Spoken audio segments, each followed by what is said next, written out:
ልዩነት ፈጥሮላቸዋል ለአርሰናል መስ አራት የጎል ልዩነትም እንዲሁ ጨምሮላቸዋል እንግዲህ ማንቸስተር ሲቲ ሰኞ ምሽት ከኤቨርተን ጋር ቀላል ጨዋታ አይደለም ያለው ከዛ በኋላ ደግሞ ኤፍኤ ካፕ ከመከናወኑ በፊትና በኋላ ያሉ ጨዋታዎች ማቀድ ያለው የሪከቨሪ ጊዜ መጣበብ በ7 ቀን 3 ጨዋታ እንደዚሁ ለሲቲዎች ቀላል አይደለም መስ ሁለተኛው ጨዋታ በዛ ወቅት ደግሞ ቦርንመዝ ላይ ወደ ደቡብ መሄድ ነው እነዚህን ሁሉ መሰናክሎች ሲቲ ማለፍ አለበት ማለት ነው አርሰናል ቢያንስ ይሄንን እነዚህ ሁለት ጨዋታዎች አሸንፎ አሁን የሲቲን ዕጣ ፈንታ የሚጠብቅበት እፎይታ አግኝቷል በደንብ አግኝቷል አሁን ከዚህ በኋላ መስ ከአትሌቲኮ ማድሪድ ጋር ከተጫወተ በኋላ አሁን እንግዲህ ሁለት ቀናት ብቻ ናቸው ያሉት ለሪከቨሪ እሁድና ሰኞ ከዛ የጨዋታ ከዛ በኋላ ያሉትን ፕሮግራሞች ካየህ ግን ለቀቅ ያሉ ናቸው 4 ቀን እስከ ሳምንቱ መጨረሻ ከዛ 6 ቀን 7 ቀን ረፍት አለ በጨዋታዎች መካከልና ቻምፒየንስ ሊግ ፍጻሜ ቢደርስ እንኳን ከ38ኛው ሳምንት በኋላ ስለሆነ እና አሁን ዋናው አሁን የቀረው ፈተና ፊዚካሊ በጨዋታ መደራረብ ምክንያት ሊመጣ የሚችለውን ፈተና የቀረው አንድ ጨዋታ ብቻ ነው ማለት ነው አትሌቲኮ ማድሪድ ጋር ከዛ በኋላ ሪላቲቭሊ የተሻለ የማረፊያ ጊዜ አለ እና ዛሬ ግን ተጫዋቾችን አሳርፏል ስል ዙቢሜንዲን አሳርፏል ራይስን አሳርፏል ዙቢሜንዲን ተጣዋቂ አድርጎ ነው ያስጀመረው ራይስን ደግሞ 62 ደቂቃ ነው ያጫወተው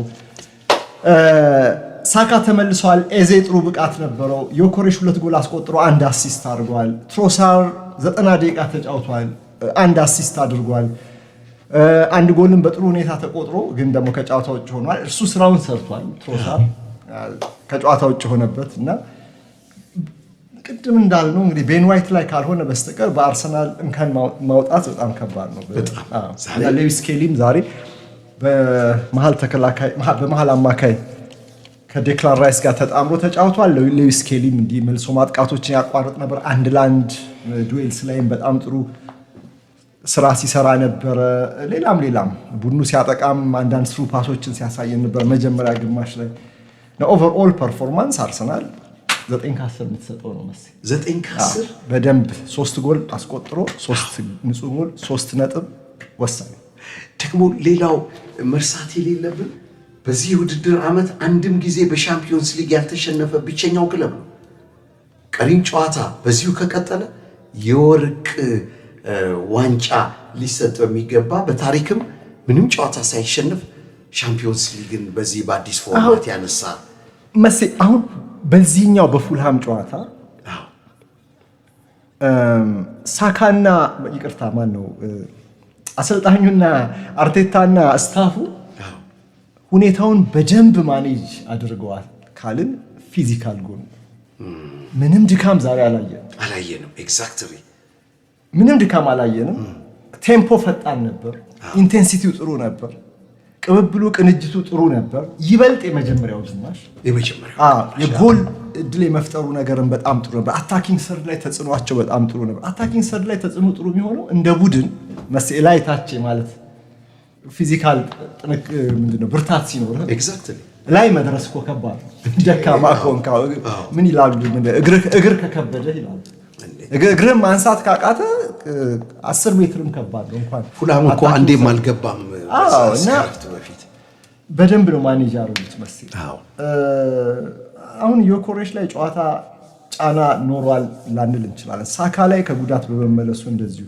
ትሮሳር ላይ ግን ዘንድሮ ፊዚካሊ ወርዷል ዘንድሮ ፊዚካሊ በአካል ወርዷል ዘንድሮ በቀላሉ ይጎዳና ጨዋታ አይጨርስም ቀጣይ 3 ጨዋታዎች 2 ጨዋታዎች ከጨዋታ ውጪ ሲሆን ታይዋል ዛሬ ግን 90 ደቂቃ በጥሩ ብቃት እስከመጨረሻው አንድ አሲስት አድርጓል ካላፊዮሪ 90 ደቂቃ ተጫውቷል በጣም ጥሩ ዜና ነው ታንኪዩ ይሄን በጣም ጥሩ ዜና ነው ለቀሪዎቹ ጨዋታዎች ኢንክሉዲንግ ቻምፒየንስ ሊግ ካላፊዮሪ በግራ ሲሆን እና ሌሎች በግራ ሲሆኑ ልዩነት አለ ሂንካፔ በጣም ጥሩ ተጫዋች ነው መሰለኝ ግን በግራ በኩል ሂንካፔ የምታሰልፈው በዛ በኩል ይበልጥ መከላከል ስትፈልግ ነው ካላፊዮሪ ግን እዚህ ጋር አንዴ ሉዊስ ስኬሊ ይገባለታል አንዴ ማጋሌስ ቦታውን ይጠብቃል እንደ ልብ ወደፊት እየሄደ እንደውም ጎል አስቆጥሮ ሁሉ ተሽሮበት ሌላም ሞክሯል ላይ እናገኘዋለንና አርሰናል ይበልጥ እንዲያጠቃ በተከላካዮቹ ድጋፍ እንዲያጠቃ ከተፈለገ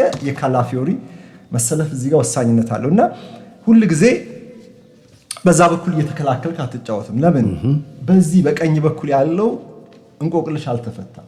ቤን ዋይትን እንደ ልብ ወደፊት ሂድ ማለት አትችልም። መስል ቦታውን በመጠበቅ በኩል እንከኖች አሉበት አይደል? ስለዚህ መለስ ብሎ ወደኋላ እንዲጫወት ተቃራኒውን ፉልባክ እንዲያጠቃ እድል ትሰጣለህ። እኔ ካላፊዮሪ መምጣት ይሄንን አሁን ያልነውን ባላንስ በደንብ ሊያስተካክለው እንደሚችል ዛሬ አይተናል። የእርሱም ብቻ ብዙ ፖዚቲቭ አሉ፣ ብዙ ጥሩ በጣም ጥሩ ጎኖች አሉ። ፊዚካሊ ያልደከሙ በማጥቃት ተጋጣሚ ቦክስ ውስጥ ደጋግመው ይገባሉ። ካገቧቸው ጎሎች ይበልጥ የሳቷቸው ያለቀላቸው ጎል ያስቆጫሉ። የተሻረባቸው እንዳሉ ሆኖ ፎርሜሽኑ 4-2-3-1 ኤዘ ይሄ ሲስተም ይመቸዋል። ሁለተኛው ኃላፊነቱ ሁሉም ካሉ በግራ በኩል መጀመር ነው። በሱም በግራ በኩል መጀመሪያ የነበረውን ድክመት ሚኬል አርቴታ መፍትሄ ያበጀለት ይመስላል። እዚህ ጋር አሁን የኦዴጋርድ እና የካይ ሃቨርስ የነሱ ፊት መሆን ለቀጣዮቹ ጨዋታ የሚደርስ ከሆነ ኢትስ ኤ ፕላስ አይደል? በጣም እዛ ጋር ግን የሲስተም ለውጥ ግን ሊጠይቅ ይችላል።